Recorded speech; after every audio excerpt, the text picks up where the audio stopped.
Okay, so what we're going to do today is we're going to try to take a boring graph like this and make it come alive like this.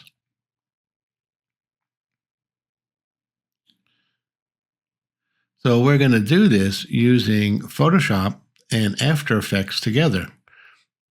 So here we go. Okay, so here we are in Photoshop. I have two layers. They're both the same right now. So we're going to remove the color lines from one of these. Let's do it on the bottom. Turn that layer off. Let's zoom in over here. I'm using the magic wand tool. So let's click on the blue line here. Now you got to watch out. I got a little bit too much. I don't want this one to be selected. So I think I'll just use the lasso. Hold down the Alt or the Option key. And lasso that one to deselect it. Then I found, when I do this, sometimes there's a little remnant along the edges. So I think I'm going to expand the selection just a little tiny bit. So I'll go to Select, Modify, Expand. And believe it or not, just 1 pixel seems to do it for this project. Okay, then we'll use Content Aware Fill. Edit, Content Aware Fill. Let's do Apply, see what it looks like. All right, so that should be good. So I'll just put it to the current layer. It'll be okay for us. Okay, let's deselect, Control D, and let's do the green line. Get my magic wand again, click in the green. This one we got to watch out. We got a little tiny piece here. Hold down the Shift to add. And then we'll use the Content Aware Fill again. And do the same thing. So let's see, Apply. Yeah, I think it'll be all right. So let's say OK. Put it to the current layer. Deselect. OK, and I think we're good. So let's save this file. And then we're going to bring it into After Effects. Okay, here we are in After Effects. So we have to import our Photoshop file.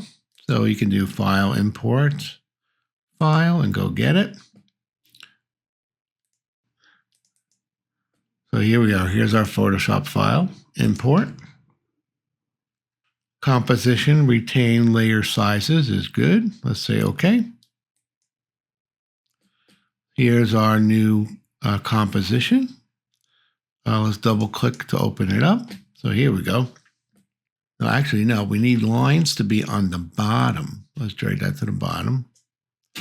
No lines is on top, but what we're going to do is going to seem a little weird. We're going to turn off the no lines layer. So we see this, because what we're going to do, we're going to make a mask, and it's going to reveal what's underneath it, which will be the file with the lines in it. Now, this is also going to seem a little strange. We're going to select the top layer. So now the top layer has the no lines on it. But we're going to make a mask on this top layer, but we'll see the bottom layer. So this is what we're going to do. So let's zoom in over here a little bit. Use the scroll wheel to zoom. So what we have to do is we have to select the top layer, even though we can't see it. And we're going to make a mask using the pen tool. So we'll get the pen tool. Let's zoom in. So we need to go like right down the middle. So this is going to take a little time. So I'll get it started and then I'll pause the video. So just click and click and click, because that's what this is a series of straight lines. So I'm going to do this for this blue line. We're a little off there. We'll fix that. So let me pause the video and I will continue my mask here. Okay, so I finished the blue line. Now we have to deselect this and do this again for the green line. So you could just select a different tool. Just deselected. And then let's zoom out. Zoom back in on the green. Let's get our pen tool, and then I'll do the green line. So now you see we should have another mask showing up. But you know what happened? We didn't select the layer. So you have to watch out for that, because see what happened to me? It just made a shape layer. So we don't want that. So let's undo that. Make sure you click on the no lines here, the top layer. That's the layer we're working on, even though we don't see it. And then we'll use our pen tool again, and I'll trace the green line. So again, I'm going to pause the video and complete this. Okay, so I finished making my masks. So you can see over here in the first top layer, I have two masks. Okay, I have the top layer is turned on now. Let's apply the effect. Effect, generate, stroke. Okay, so all masks.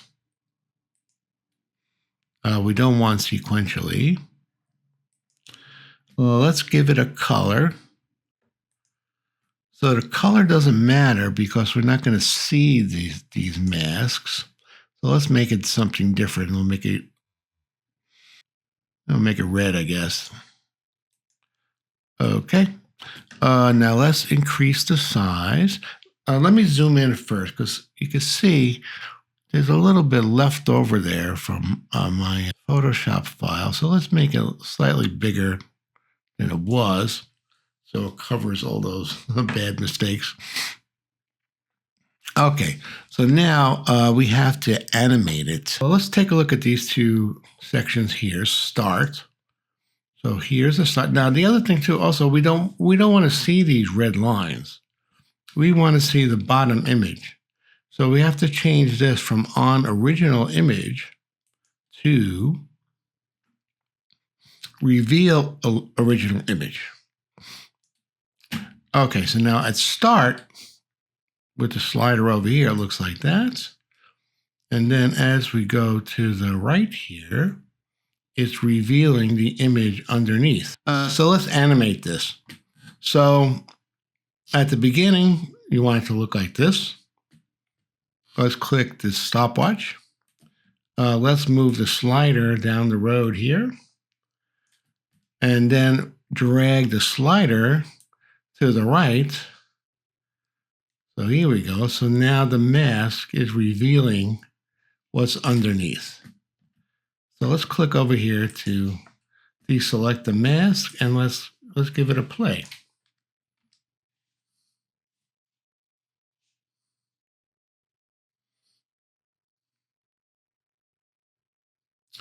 So there you go. So there's your animation. So now you can take this and bring it into Premiere, and you have a much nicer graphic than just a plain old graph. Now if you need to change the timing, let's click on the top layer. We have to see the keyframe. So these little dots here, these are not the keyframes actually. So let's hit the letter U. So here's our keyframes.